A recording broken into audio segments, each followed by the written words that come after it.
be somebody's brokerage. There's still some brokerages out there who do this, and it is something that it does not have to. So you'll get people say, "Oh, well, it has to be the title company." Sometimes someone will submit an offer to you with an escrow agent name here.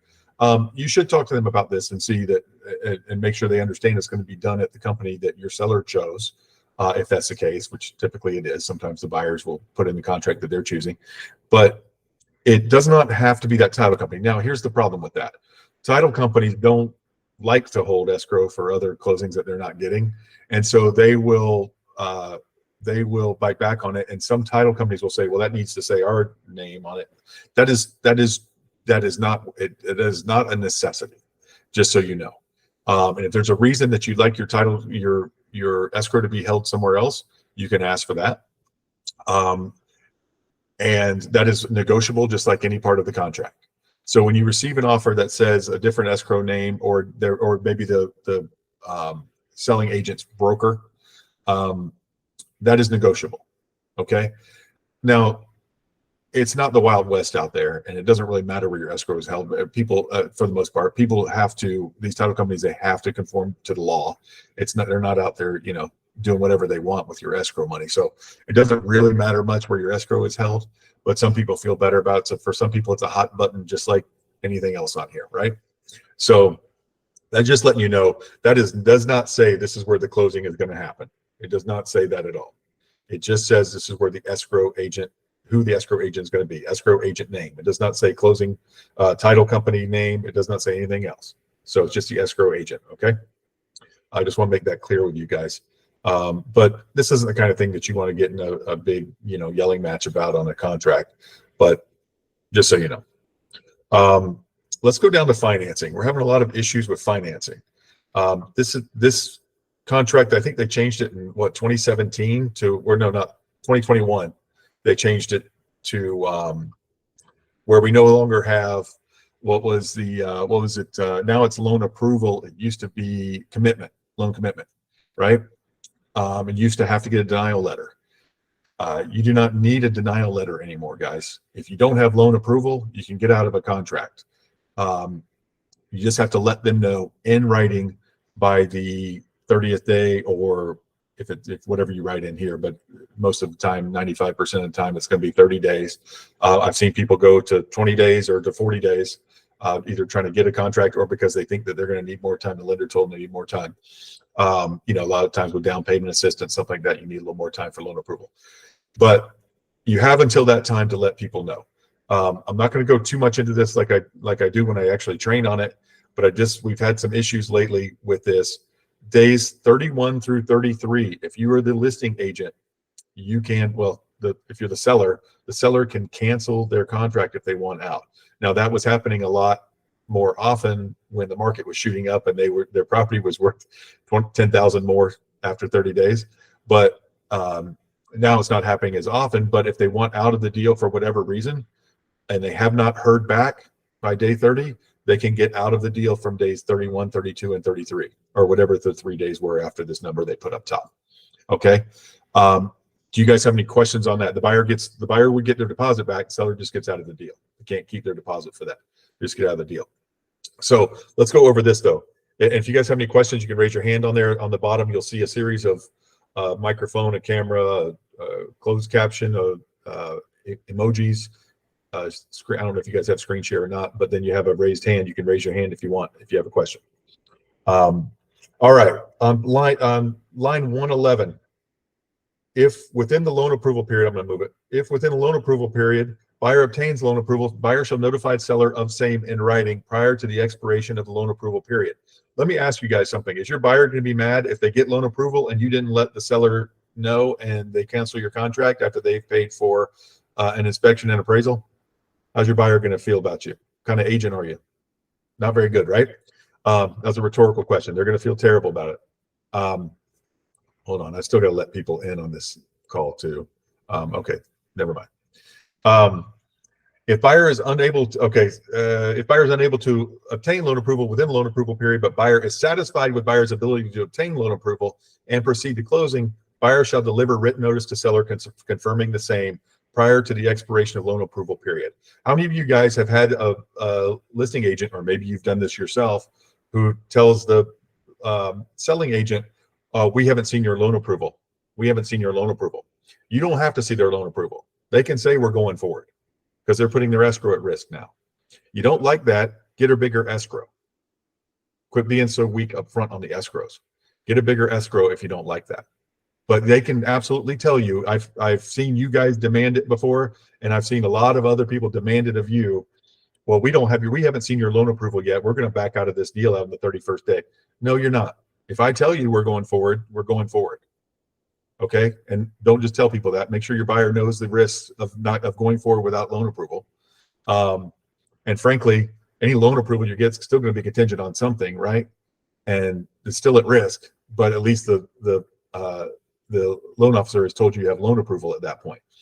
So this is absolutely important, guys, that just don't be terrible. Don't be a terrible buyer's agent who doesn't let the person know by the 30th day. Let them know by the 25th day if you have it. And then if something happens and you got to get out of it, one of the conditions isn't going to be met by the 30th day, let them know that too. All right. I had one of you guys he's not in this call, but this happened yesterday, where he sent me a text that he had sent he was a buyer's agent. He sent a text to the listing agent on the 30th day that said, doesn't look like we're going to be able to get this done. Now, is that getting out? Is that terminating the contract? It doesn't have to be a release and cancellation, just something in writing saying that we're going to cancel. We can't get it done. We do not have loan approval in writing. Does not have to be a release and cancellation form, but it can't be, doesn't look good. That doesn't mean anything. Okay. So make sure you do it in writing. Be thorough. You guys get a lot of money when you close deals, right? You guys get paid a lot. Be thorough and professional. Line 115, if buyer is unable to obtain loan approval within the loan approval period or cannot timely meet the terms of loan approval after the exercise of good faith and diligent effort, buyer may terminate this contract by delivering written notice of termination to seller prior to expiration of the loan approval period. Whereupon, provided buyer is not in default under the terms of this contract, buyer shall be refunded the deposit, thereby releasing buyer and seller from all further obligations under this contract. So that's option 2. You're letting them know that you can terminate the contract. You're out of the contract because you couldn't get loan approval. Your LO is telling you it's not looking good, or the buyer just says, you know what, I don't think we're going to be able to do this. One of the conditions is that we put more money down or whatever it was, and they want out. You do have to let them know, like I said, in writing. Now, what does this mean on line 116, after the exercise of good faith and diligent effort? Does that mean if you said that you were going to, I'm going to scroll here again. If you said that you were going to make application for financing within, and most of you lazy people just leave that blank, so it's 5 days. If you said you're going to do it within 5 days and they did it on the 8th day, did you exercise diligent effort? Is your buyer at default? Yes, they have defaulted on their contract because they didn't meet the very simple terms of it. So it has to be good faith and diligent effort. That's not diligent effort. If the lender and the seller, look, guys, we're going to go over this in a second, but the listing agent can talk directly to the lender. And if the lender tells them, I tried, but Carolina didn't turn she wouldn't give me her pay stubs, it took her a week and a half to give me her pay stubs. Is that diligent effort on Carolina's part? It's not, right? Carolina, is she in default? She's in default. She has not exercised diligent effort. Could I fight to keep her deposit if I wanted? Absolutely. The seller can claim your deposit for that. And you're going to have to fight, and you'll probably end up splitting it or something in the real world, but you have lost that. Okay, so make sure part of this, guys, look, you guys get paid $6, $8, $10, $12, $15, $25,000 when something closes. Be diligent. That's your only job. Make yourself a calendar with every deal. Use whatever system you need to do that. I don't care if you write it on your wall. Make sure that you're following a calendar every deal and that your buyer is doing what they're supposed to do. Don't be afraid to be a pest.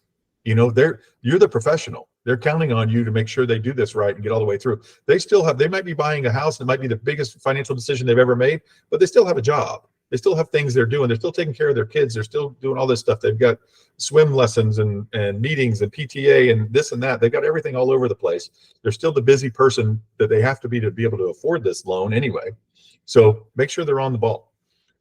If line 120, if buyer fails to timely deliver any written notice in paragraph above to seller prior to the expiration of loan approval, the buyer shall proceed forward the contract as though paragraph 8 had been checked as the effective date. Provided, however, seller may elect to terminate this contract, is what I told you, to notice of termination to buyer within 3 days after expiration of loan approval. That's day 31, 32, and 33.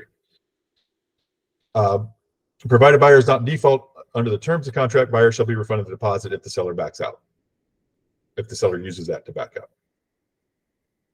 Line 126, if buyer has timely provided either written notice provided above and buyer therefore thereafter fails to close his contract, deposit should be paid to seller unless failure is due, obviously, the seller's fault for whatever reason, the title or something's not ready. And then everyone's released from obligation of this contract. And then that's going to bring me to my next point. Can the seller get out of a contract? Typically, no. Okay. The answer to that is no. They can be sued for specific performance. I'm not an attorney, neither are you, but let them know that is the remedy that is laid out in the contract. They can be sued for specific performance. It is a serious legal document that they are signing to sell their house. You cannot just change your mind. As long as the buyer is not in default of their contract, you cannot just change your mind. You can be sued. You can be forced to sell. All kinds of things could happen to you. You will be sued if a buyer has spent any kind of money on it at all. You can negotiate your way out. You can say, look, buyer, I know you paid for an inspection and an appraisal, and as long as the buyer doesn't have any real damages or whatever, or even if they do, you can pay them a certain amount of money so they'll back out of the contract. But just let your sellers know that this is serious business and they need to read the contract. Go over it with them. Any questions on any of this stuff? But I get that a lot. I get a lot of that. Seller's backing out. My seller's backing out, or their seller's backing out. What should we do? Well, you go see an attorney and see what your remedies are. But you're getting into, this is a legal contract. I'm going to go over this again. Tell you guys this. I tell you all the time.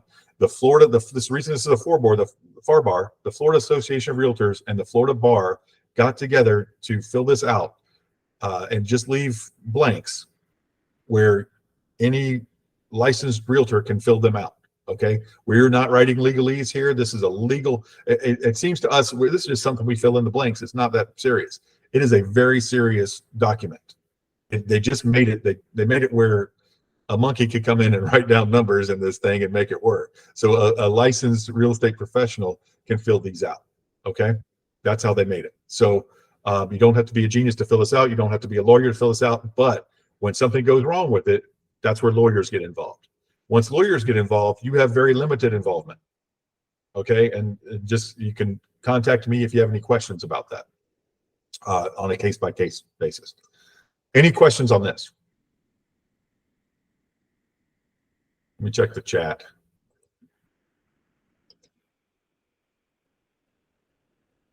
All right, so nobody has any questions or comments on this. Awesome. Let's go to the market. Now, some of you may have seen, this is just the Stellar area market. Lots of new listings, which is good. Lots of solds too, about even out. A few price increases, lots of price decreases, almost as many price decreases as sales. So people are adjusting to this market. I think a lot of what we're seeing right now, a lot of things, a really high pending number, which is good. Did you want to share that with us, Ryan? Are you supposed to be sharing that or no? Oh, it's not sharing. I'm sorry. Yeah, I'm not used to this. Hold on one second. My system, I got to do my whatever screen I'm doing. I'm sorry about that. Here we go. There you go, guys. Okay, I don't know if can you guys see that well? No, you can't see it at all, can you? There it is. I see it. Okay. All right. So new listings 5,600, sales 5,500. So they're about even there. Lots of pending, lots of back on market. So here's what I'm seeing in the market with you guys, and why I'm getting a lot higher volume of calls from you guys about all different little things that are going wrong. Is the sellers still kind of think it's a seller's market and the buyers think it's a buyer's market.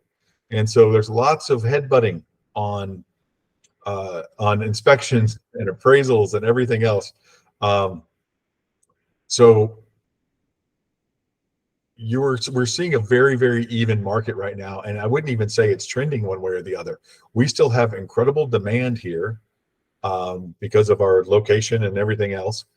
But we have incredible resistance due to the interest rates, so which are still historically very low, but with recency bias very high. So we're getting a lot of butting heads. Sales have been down recently. In June, they were supposed to be down. You guys were up. We had a great month in June. You guys are doing great. So great work.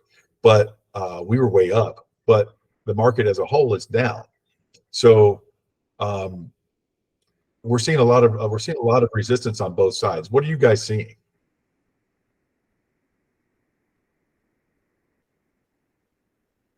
That's a question for you guys. That's not a rhetorical question. That's a real question. What are you guys seeing?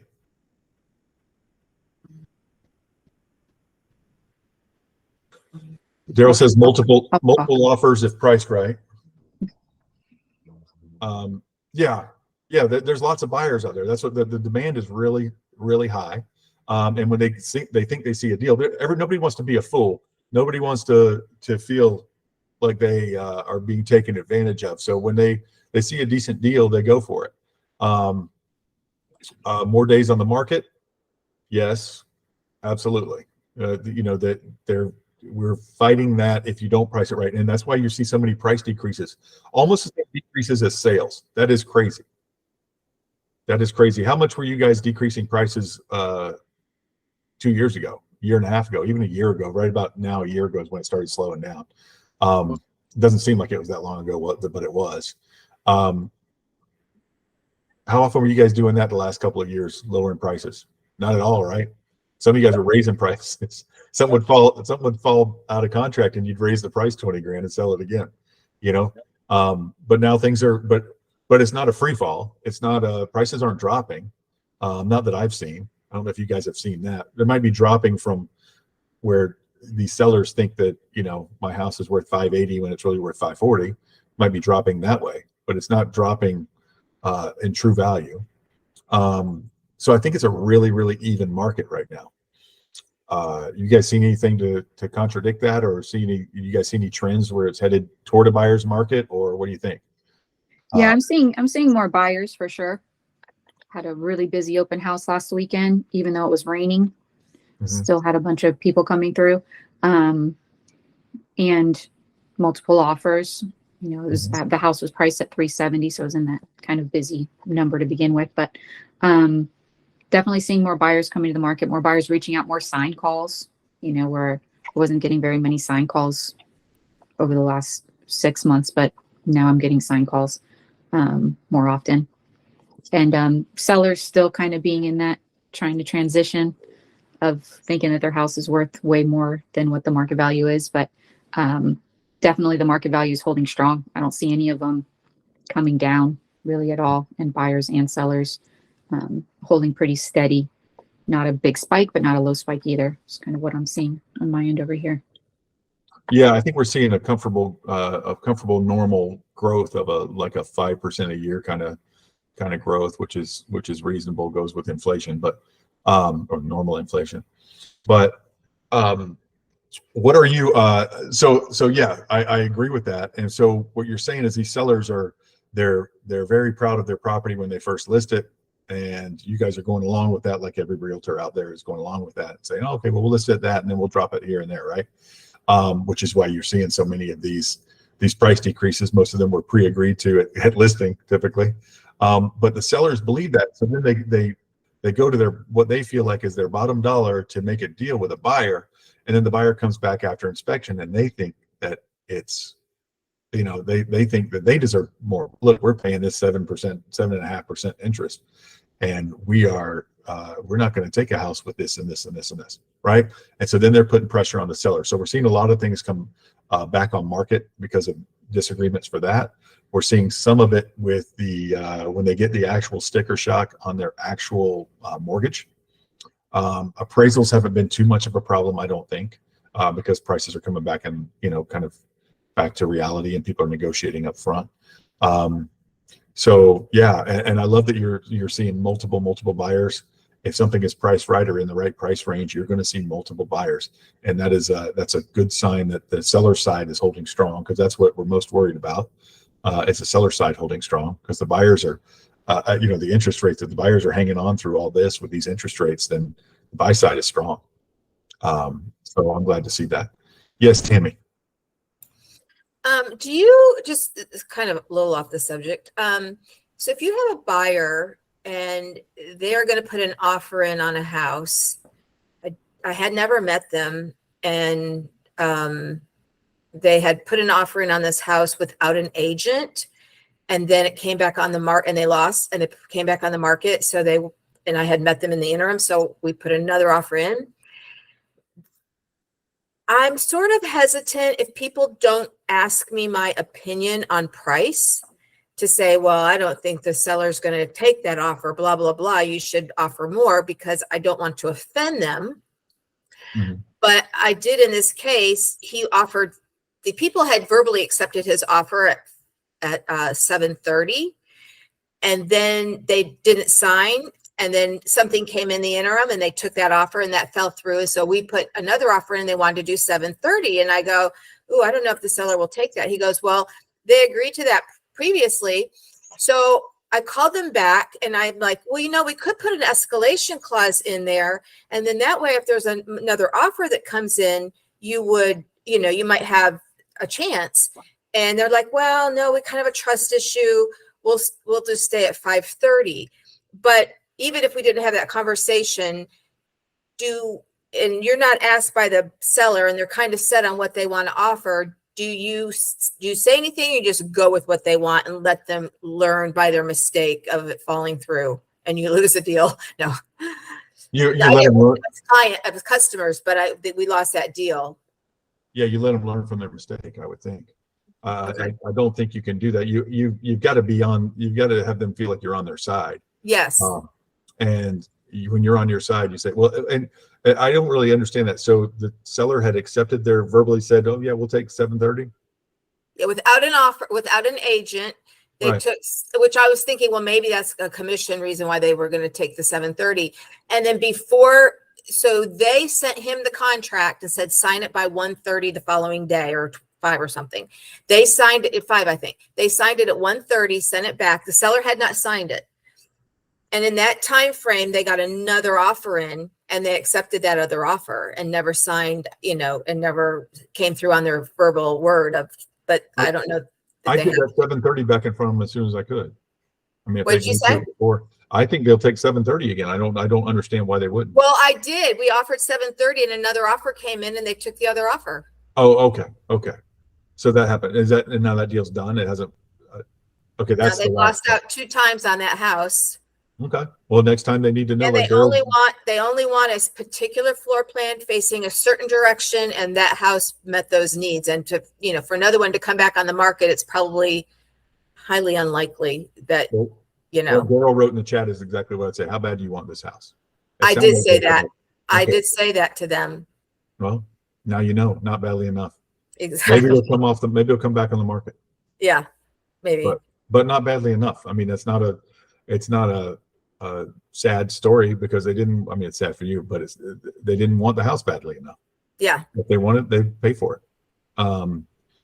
Or say, at least maybe what you could have done is say, well, what will it take? But if they're stuck at 7:30, Right.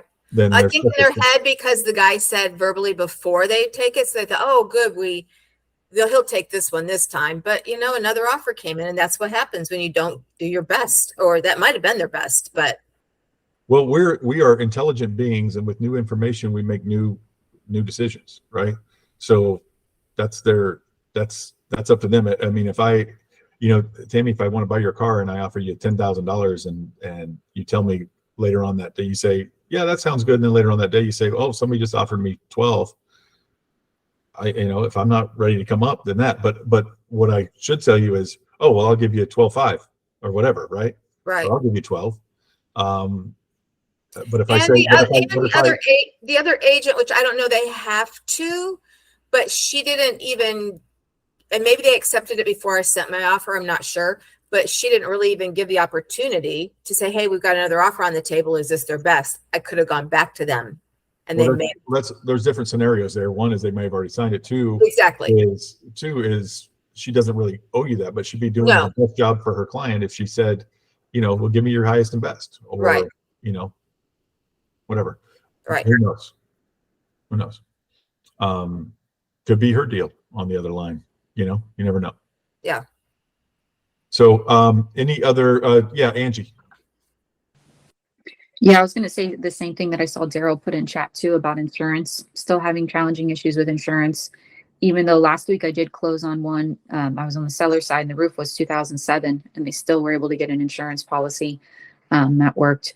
But for the most part, I'm still seeing deals being held back and prices dropping drastically for houses that aren't qualifying for insurance and financing. So I have one that I'm waiting on right now. We've gone back on the price after inspection, and now we're at a price. But if insurance doesn't cover it, then a finance buyer is not going to work for this seller. So definitely seeing an issue with insurance still. I don't know if anyone has also. One of the things that I've been doing is getting my sellers to do a 4-point inspection beforehand and fixing the little things. I'm still advising that for most of the times, but this one is a true fixer-upper. Everything needs to be redone on it, and the sellers don't want to do it. So I don't know if anybody has other ideas for insurance. And definitely my suggestion to get your sellers to get a 4-point in advance has been helpful.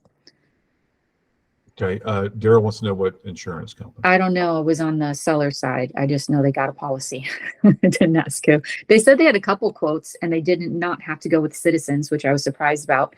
The house is in St. Cloud, so I don't know if it's easier or harder to get insurance there, but definitely that one worked out. But the one that I have now is over here in Tampa that I'm waiting to hear if the buyer will get insurance on it. And getting insurance quotes before too. So I tried to get an insurance quote on this house because I knew it had a lot of issues. So I asked my insurance people to give us a quote, and they said they couldn't insure it without, a new roof, basically. So it was a struggle. And then another house that didn't have as many issues, but still had some issues, they said they would insure it, and I was surprised.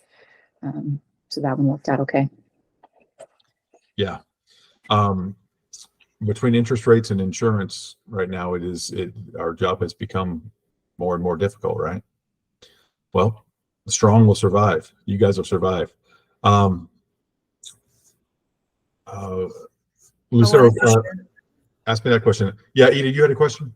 No, I was just going to share, since the subject is in home insurance, I have a company that a few months ago, I had, they found my insurance as well. Oh, shoot. Did I lose you guys? It's called Universal Insurance, and I can share the number. And I was having conversation with the owner, and mentioned to me that things are getting so bad that there was a client that had a double wide mobile home, nice land, nice upgrades. The value at 300,000, but the insurance will only wanted to insure it for one for 50,000, another for 100,000, and the monthly payment will have been $6,000. And another company, another insurance company that also left or is living in Florida too, that I think used to insure mobile homes. So it's getting bad.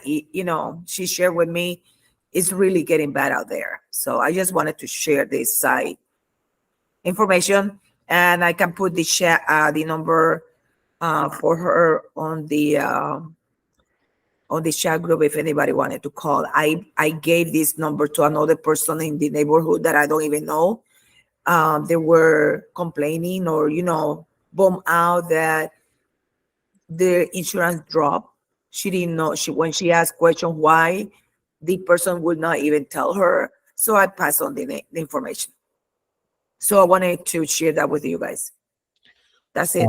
Thank you. Bye. I want to share something with you guys too. So you really need to get educated on this homeowners insurance and get educated on how it works and everything else. And I'll give you example of why. So they are insurance companies. The state punishes them for leaving. They are restricted from coming back for a long time, etc. They financially punish them for pulling out of Florida because the state doesn't want everybody pulling out. This has been going on for years and years and years. You guys remember when some bad hurricanes came through 2004, a lot of people tried to pull out, and when the 3 came right through Central Florida, I don't know if you guys remember that one, Charlie and there are 2 more, I don't remember their names, but they came right through. And so they've set in place guidelines because nobody really wanted to pull out before that, but then insurance companies wanted to pull out because they were taking a beating, right? So, and if you guys remember, you could insure a 3,000 square foot house for $1,200 a couple of years ago. I say 10 years ago, right? So these insurance companies don't want to just flat out pull out, but they don't want to write business. And if you tell somebody it's going to be $6,000 a month for their homeowners insurance or whatever it was going to be, or $6,000 a year even for a mobile home, obviously they don't want to write that business, but they don't want to pull out either. So they just don't want new business. So don't let your buyers be thrown off by these numbers that people send out. Okay, they call 1 or 2 companies and those companies give them outrageous figures. It's because they don't want to write business. That's not necessarily what's going to cost them, and they will panic. So don't let them panic. Help them through the process, stay involved, and let them know some companies don't want to write business right now. That's just not on their books. They don't want any more Florida business, but they don't want to pull out of Florida because there's penalties to that. So instead, they're finding a way around it by giving outrageous quotes. Educate yourself on this kind of stuff and find out who's writing when. Stay in touch with your other realtors, do all kinds of stuff like we're doing here today, and find out the company names of people who do want to write business in Florida. And right now, Citizens is taking on way more than they were ever designed to take on because nobody else is writing it. I think eventually, I think in 10 years, we'll see the state of Florida Citizens just be huge. And I mean, for the kind of money that they're charging, it's probably money to be made in it. People have been making money in homeowners insurance for years. Is why we have homeowners insurance companies. I think the state it'll probably be state run after a while, just because these private companies aren't, and they're going to charge a lot to do it from the state because the state doesn't want to lose money on it.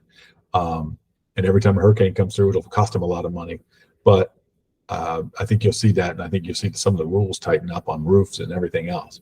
But right now, I mean, still a great time to be a roofer because you guys are having to have so many roofs put in and stuff within 30 days or right away before closing, or a lot of these 4 points that Angie's getting done and other people are getting done are telling the sellers they got to buy a new roof, and roofers are killing it. Great business to be in. Insurance is paying for it, and now homeowners are paying for it, and buyers are paying for it, and they're splitting it and everything else. I'm seeing a lot of this stuff from you guys. And this is what a lot of these calls are about too, is insurance companies. So just educate yourself on that and know what you're talking about, and have some, get those things in your pocket. This is what gets you 5-star reviews. We were so downtrodden when we saw that we were going to have to pay $500 a month in homeowners insurance. And then Tammy or Romina made a few calls and we got it for, a lot less. So figure that stuff out. Any other questions or comments? I love that you sharing that. Thank you very much, Ida. And if you guys have any other insurance companies you've worked with, let everybody else know, please. Yeah, no problem. I'm gonna put it. I forgot. Yes, this is a domino effect, right? The insurance acting the way they are doing, leaving or raising this crazy amount of insurance, but like you say, at the same time, it's more work for people that do roof, right? Or anything else that insurance want you to fix. Like me, my house is from 73, had the polybutyrene, but at the end, before I moved, the person had changed it and did the connector with copper. So I've been living in my house for 29 years. Never a problem with leaking. That is the problem with houses that have that kind, but do not have the copper at the end. My roof is not leaking, but yes, it's more than 15 years, so they want to change. So I did all these repairs, fixing, remove. I've been spending like money like water, but again, it made me so like annoying that, and I feel maybe people here feel the same way, that every month without a bit you pay your home insurance and then come with this excuse, or people are putting too many claims. Hey, you've been having money for so many years, your pockets are getting fatter, and bigger. Now this is I feel like this is an excuse, because everybody, I think, is paying the insurance on time. And this is a side note, sharing, but just like, it made me so annoyed. But that was months ago. I was like crazy doing so many things in my house, and only because how they feel about insurance. And it went from $1,200 to almost $5,000. So I fixed. I got insurance, a company to insure it, but it was that crazy price. So we fixed everything, and the person I'm gonna share found me Citizen, because I don't want to pay this crazy amount to these people. I want to fix it. I'm gonna drop them, go and find me somebody. So they found me Citizen, and matter of fact, I'm paying like $200 less a month. So I wanted to share that. All right. Thank you, Ida. I appreciate it. Put that in the chat if you don't mind. Yeah. So Nomi's talking about, I got the email stating my client, we considered backup offer for second time. Even when he increased his offer, it wasn't enough to be accepted the second time around. Yeah, it's still somewhat of a seller's market out there. It's an even market out there right now, from everything I can see. There's still lots of buyers out there, and there's not a lot of inventory. So it creates a little bit of, that's keeping the sellers in business, which is good, because with these interest rates and with this insurance issue, those are putting pressure on the buyer side. So you want that to keep even. And that's the thing that buyers don't know when they first get into the home buying process. They don't know that they're going to have a hard time with insurance right now, unless they've recently been dropped by their insurance company where they are now. Yeah, Tammy, did you read? Yeah, I thought you were going to switch the subject or say, does anybody have any questions? It just popped in my mind. I had it on my list to ask. If we're going to be on LinkedIn and you're going to make like a banner, do we have, because I looked at some, it doesn't look like people are putting the office information on that stuff. Like you put Florida Realty Investments, but there's like no address, no logo. Is that part of the advertising? Do we have to do all of that? That's a personal page, but you do have to put your broker on there. If you're advertising real estate services, you do have to put your broker on there, but you do not have to put address and stuff like that of your broker anymore. You mean the broker like Carissa, or just no, Florida Realty Investments? Your brokerage. Okay, yeah. Florida Realty Investments does need to be on you guys' advertisements, no matter what you're doing. Right. It does not have to have the address anymore, because they assume a reasonable person can find the address now with Google and whatnot. It's not like you have the option to, like you used to really have the option to in the yellow pages or whatever. I see some old people on this call, so they'll know what I'm talking about. I wouldn't know. Sorry, did you just said logo is enough? Yes, right? It is. Yeah, and that's what I do. Okay, I'm cool. Yes, that's what I do. Okay.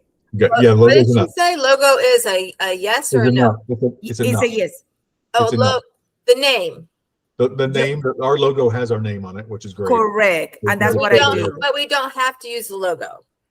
You don't have to use the logo, no. Okay. Oh, you don't have to use it. You have but to I do the Realty Investments, but it doesn't really save you much time or effort to say that instead of just throwing the logo up there. But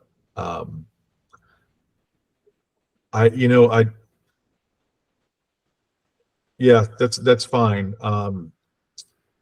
If you're going to use the name, you probably should use the address as well, because the name is kind of, it could, I don't think it will ever be a problem, but the name is kind of, it's also like, it looks like what you do. I do Florida Realty Investments, so Right. too good of a name for that, because, if you put Tammy Pipkin in the same font, you put Florida Realty Investments. But it's fine. It is technically fine. Okay. I prefer the logo, but it's technically fine, because the logo makes it clear it's a business. Any other questions?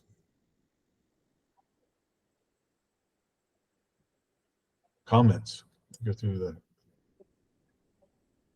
Malvis. Hi, Malvis. Hi, Ryan and everybody. I have a question. What are you guys doing to, when you have any, I'm looking for any ideas other than staying in touch, sending market reports, CMAs and all that. Does anybody has any ideas on how to convert a potential listing? I have a potential customer that I have met a month and a half ago. Their house is a total mess. They are not ready to put it on the market.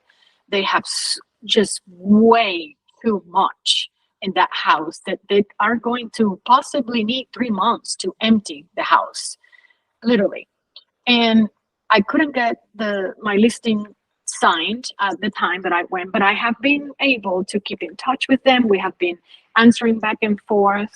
I have sent them CMAs, seller's net sheet, kept in touch, you name it. But does anybody has any other ideas on how to do better, to better convert these people to finally, get rid of all what they have and sign the listing agreement? Any ideas? Daryl said give them contact information for people to help to empty the house. Done that. Okay. What if you schedule an appointment to, if are they serious about emptying their house and doing all of that stuff? Well, the problem is there's 2 sellers and one of them wants to keep a lot of the stuff. So, I have provided storage information for them to possibly, store their belongings meantime. I have shared their belongings because they have been selling their furniture and everything. I don't know what else to do. What if you say, hey, how about we schedule an appointment in like 6 weeks or 2 months, and let's see where you're at with your clean out or your storage or blah, blah, and kind of like reevaluate things. And, maybe you could get an appointment to reevaluate kind of where they're at. Okay. And what about pods? If they loaded the stuff in pods that can be stored. Yes, I talked to them about that, and they were going to reach out to the association to see if they would allow to have it in front of their house and things like that. Well, they would carry the pod away eventually, but they may have a certain period of time that they can load it up and then it gets hauled away. That appointment idea, I haven't thought of. Everything else I have. Yeah. Malvis, have you asked them, why do they want to move? What's their motivation? They want to downsize. They have too big of a house. Too much crap. Too much. Yes, exactly. And they don't want a pool anymore. They have a pool. They have a huge house, and they can't keep up with the maintenance anymore. Yeah. Do they have an actual time? I just sold a house, and the seller, which I had the buyer, she told me that she uses this company called Be Organized, BEE Organized. And they came in and they packed her up. They packed everything as well. And then they were going to move her too. And then they were going to unpack her when they got to the new house. But, that's just a name. But she was very happy with them. Yeah, those are a good idea. So with any of our clients, we have to find out what their true motivation is, right? And not just like the superficial answer of I want to downsize, but why? Do you want less stuff? Do you want less furniture? Do you want less space? Like, what is your motivation for wanting to downsize? Do you not have kids in the house anymore, and now you don't need 4 bedrooms and you're constantly having to clean? Because the more of those answers you can get out of them, then the more you could throw back in their face when they're pushing back at you, right? Like when if they tell you 5 different reasons why they need to downsize, then when they say, oh, I didn't call the B company that Tammy recommended, I didn't call them today like I told you I would, then it's like, I thought you wanted this. You want this, this, this, and this. If you want this, this, and this is how we get there, by doing these things. I like to use a listing timeline. I could email it to you if you want. I made it through Canva, and it has, the first things that, basically all the things that I do, but it starts with what I do the first day when I'm first meeting with them, which is discussing marketing strategies, the pricings, reviewing the disclosures, and signing the listing agreement. That's on day 1 when I first meet with them. And then what we're going to do the other weeks to get the house ready, and then what we do once it's on the market. And then show them, like, if you want to be out of here by September 30th, then that's the end date on our listing timeline, and we work backwards. I need a few days to market your property or to prepare your property before we get it on the market. I need a few days for this. You have a lot of stuff to clear out of here. How much time do you need for that? And then work backwards to tell them when they need to get started on it. So if, for example, they want to be in a new house, by Christmas, okay, that's December 25th, where do we work backwards? You need this much time to clear this out. And these are the things you're going to do on these dates, and spelling it out for them. By this date, you'll have this done. By this date, you'll have this done. I will be doing this, this, this, and this. Here's my list of what I'm doing. And here's your list of what you're going to be doing to get your house ready. So breaking them down an actual timeline of what needs to be done is really helpful, because I have quite a few clients like you're talking about in the same position where they need to downsize and they just have a ton of stuff, and it's just takes forever. And whenever I've been more firm with them like this, like saying, this is when you have to do this, they're so grateful, because people, I think, that have a ton of stuff are kind of all over the place, right? Like they're having a hard time getting focused, and they need that direction, and they need us to be the professionals that come in and say, I only need a week to get your house ready for market, get all my listing documents together, to get my photographer out here. That's all I need. Here's what you need so that you're ready for listing photos on this date when I'm ready. And here's what you have to do.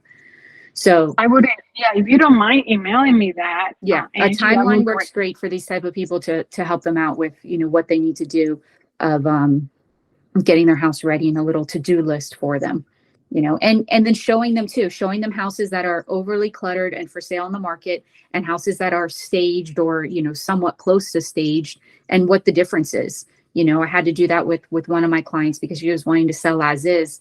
And in the neighborhood it's waterfront in Apollo Beach. And I know it could make way more money if it looked like a beachfront house, like all the rest of them did, So, I showed her, here's what the other houses in Apollo Beach look like when they're selling for, 800, 900,000. And here's what the houses that are selling for 600,000 look like. And it's a very big difference. Some areas it's not that big of a difference, but this area it is.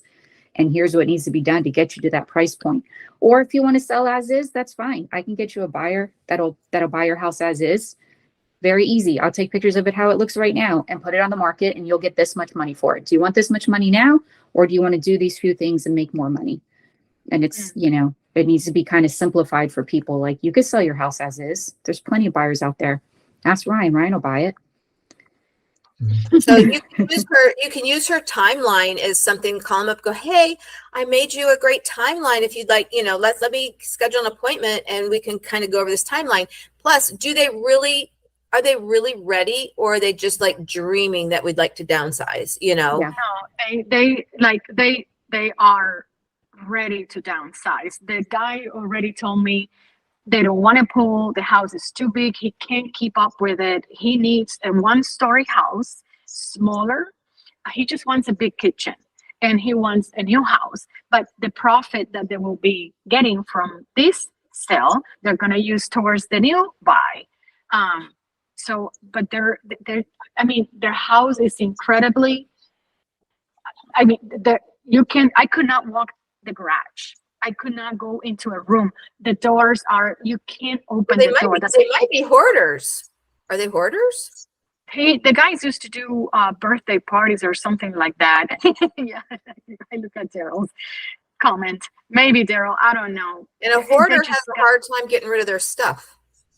Yeah, people watch these hoarder shows and they think it's just, this nasty kitchens with roaches running around all that stuff. No, it can be anything. It can be clean, and it could be, It can be boxes and stuff that everybody can justify it to, Melvis. Yes. Everybody yes. can justify why they have the stuff. No, I'm not a hoarder. I'm different. It's because of this and that. So yeah.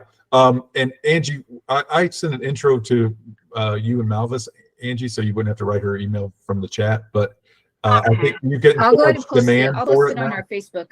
I'll post it on our Facebook page because there's a couple people that are responding that they want to see it too. So Awesome. Yeah, put it on our Facebook page. Thank you very much for sharing that. Thank you. And thank you, Tommy, too.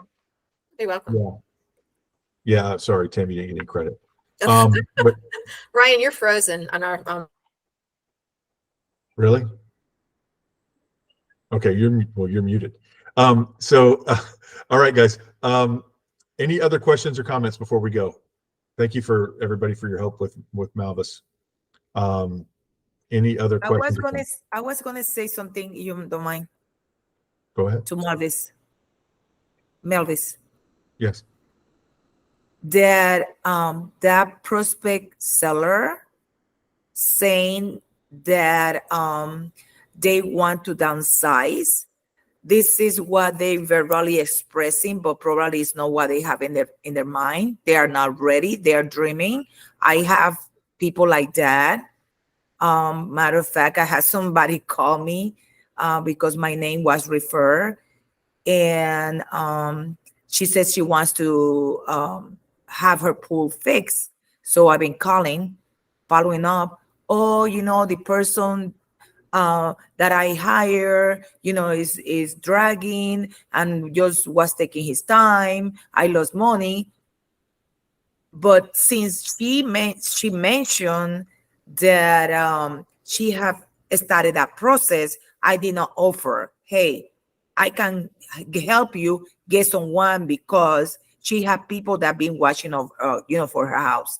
So I feel that I get a lot of people like this, and they're just dreaming, and what they're saying is not what they have in their mind. So you just don't waste all your time on them. I guess keep them like detached with them, but just keep on moving on. I guess that's my advice. Okay, thank you, Ida.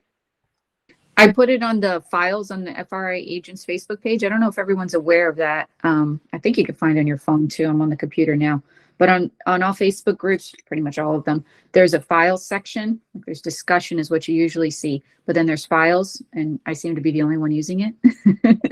But I had quite a bit of files there. A couple other people have, but it's a great place to put things to share with each other, is that files section on the FRA agents page. So I just put my listing timeline there, and if anybody has anything else along that everybody else could benefit from, feel free to share it there. Thank you. You're welcome. That's I didn't cool. know about that file. I didn't either. I'm going to make a message on the page to tell people to look there. I was not aware of that either. Thank you. Hold on one second. Any other questions or comments? Ryan, I'm on our Facebook page right now. Oh, I see it, Angie. I do see it. Yeah, There's I a also file put the foreign interest affidavit that we were talking about a Yes. couple weeks ago, and Yes. I see it as you well. sent it to me, so I put that there a couple weeks ago. The affidavit that people have to sign. I don't see anything that you just uploaded though. It might take a Correct. minute. I see it on the discussion thread, so it might take a minute to put it there. But I'm in the Okay. file, but everything is from July 12th. yeah, if this you one. look, does it have to be approved, or does it take a minute, Ryan, for posts to be I approved? don't want to approve it. No. So maybe it'll just take a minute because I see it on my end. It's here. It's on the discussion thread, and then it should be on the file soon. No, I go through and erase. Because when you add something to the files, it also puts it on the discussion thread. Okay, no, I don't have that. It's not Right. showing on my Yeah, I don't end. know. Give it a second. It's there, but So- yeah, let me know later today if you don't see it there. But I see it on my end now. well, you and have my information, so in case I'll let you know. Yeah, text me later. Yeah. I see it there now. It just loaded to the file section. So if you want to try to reload your browser. And if I think somebody asked what we're talking about, the Facebook page for FRA agents, it's a private group. So Ryan in the office has to approve your entrance. But then once you're on that page, there's a tab or a section for files, and any of us can upload files to the group for things that are of interest to everyone. Looks like I put my new construction flyer on there a couple months ago too. There it is. Yeah. Yeah, you're definitely, your post is on there. And then if you go at the top, it says you, chats, reels, featured. It might not be showing on your screen. You got to scroll over photos, events, and files. How do in the phone, where do you do the refresh? Oh, wow. I didn't know we had so much stuff on here. I know. Angie, Usually you just pull down on your screen and you'll see the little things. no, I have the list, but it goes from July 12th to February 16th of 2018. And that's why I'm asking, where do you refresh? Actually, if you click on what she posted in the feed, you click on it and it's from my phone, it said download. So it downloaded it onto my phone so I can Edie, Oh, you might yeah, I be see on the wrong bottom page. the Are you listing on- timeline, but not on the list. I was yeah, if looking you on the click on that list. timeline, you can download it. No, I see it on the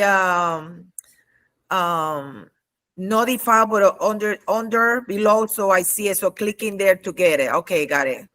I was not looking. I was looking at the tab for files. That's what I was. If any of Could you not guys, get when it. you folks Well, are thank you. members of the FRI Agents Group, please join the FRI Agents Group on Facebook. Yeah, and you just can you'll love slide it. over and you can see the other options for the menu where it says reels. Then if you swipe that menu, you can see there's more options to the right, and one of them is files. No, I didn't have a problem with file. I found that immediately. But Okay.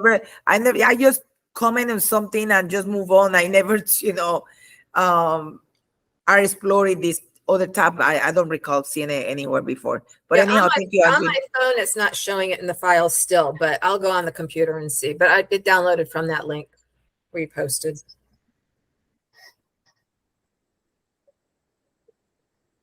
Okay. Any other questions or comments before we go? All right. Awesome. Well, thank you all for coming today. Best of luck. Let me know if you have anything you need during the week. Michaela is out this week, as you guys know. So if you have any questions in the meantime, anything that can't wait, let me know and I'll take care of it for you. I will talk to you guys all soon. Thank you all for coming. Welcome to the new folks. You guys have a good week. We'll see you next week. Bye now. Bye, guys.